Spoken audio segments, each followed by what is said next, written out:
এই ভারত দেখিয়ে দিল পানিকে তারা মারণাস্ত্র হিসেবে ব্যবহার করেছে। তিস্তায় পানি দিয়ে বাপ বাপ করে সতী স্বীকার করছে। কিছুদিন আগে যে সরকার ছিল সে কখনোই এই দাবি দেওয়া কখনোই পূরণ করার মতো সক্ষমতা রাখতো না। রাখলেও যেহেতু তার ক্ষমতায় থাকতে হবে সেহেতু সে সেগুলো পূরণ করার চেষ্টাও করতো না। পানি কখনো মারণাস্ত্র হতে পারে না, পানি কখনো যুদ্ধাস্ত্র হতে পারে না। একমাত্র সারা বিশ্বের এই ভারত দেখিয়ে দিল পানিকে তারা মারণাস্ত্র হিসেবে ব্যবহার করেছে, পানিকে তারা যুদ্ধাস্ত্র হিসেবে ব্যবহার করেছে। কতটুকু অমানবিক হলে কাজটুকু তারা করতে পারে। আমরা চোখের পানিতে কারো কাছেই কিছু চাইব না। আমরা বকশিশ চাই না, আমরা ভিক্ষা চাই না, আমরা হিসাবের পাওনা চাই। আমাদের হিসাবের পাওনা দিতে হবে, আজকে না হোক কাল, কাল না হয় পরশু দিতে হবে। যে আন্দোলন শুরু হয়েছে এই আন্দোলন থামবে না।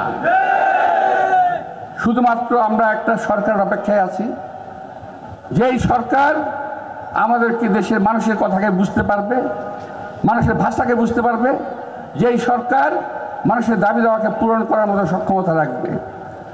আমরা কি আমাদের কাছে কি ভারতের কোনো দেনা পাওনা নাই?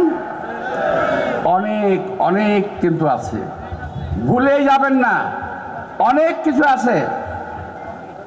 আমাদের কাছে ট্রানজিট আছে আপনাদের, আমাদের কাছে আমাদের পোর্ট আছে, মংলা পোর্ট আছে, চট্টগ্রাম পোর্ট আছে।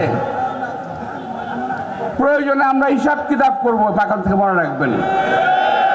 আমরাও হিসাব করবো, আমাদের যেখানে যেটা প্রয়োজন আছে সেটা না হলে আমরাও ছাড়বো না। আমাদের তিস্তার পানি চাই, দিতে হবে। ফারাক্কার পানি চাই, দিতে হবে। যেখানে যেখানে আমাদের পানির অভিন্ন নদী আছে সমস্ত নদীর পানি আমাদেরকে দিতে হবে হিসাব মতো। কেন গর্বিত মনে করছি যে আমি বিশ্বাস করি এই দাবি, এই পানির ন্যায্য হিস্সা ইনশাআল্লাহ আমরা আদায় করে ছাড়বো। আমি তো দেখছি খুব অল্প দিনের মধ্যে, অল্প সময়ের মধ্যে তিস্তায় পানি দিয়ে বাপ বাপ করে সতী স্বীকার করছে। রংপুরের মানুষ যখন জেগেছে, লালমনিরহাটের মানুষ যখন জেগেছে, গাইবান্ধার মানুষ যখন জেগেছে, কুড়িগ্রামের মানুষ যখন জেগেছে, বাকিটার কথা তো বললাম না, বাকির কথা বললে তো এখনই অক্কা যাবে।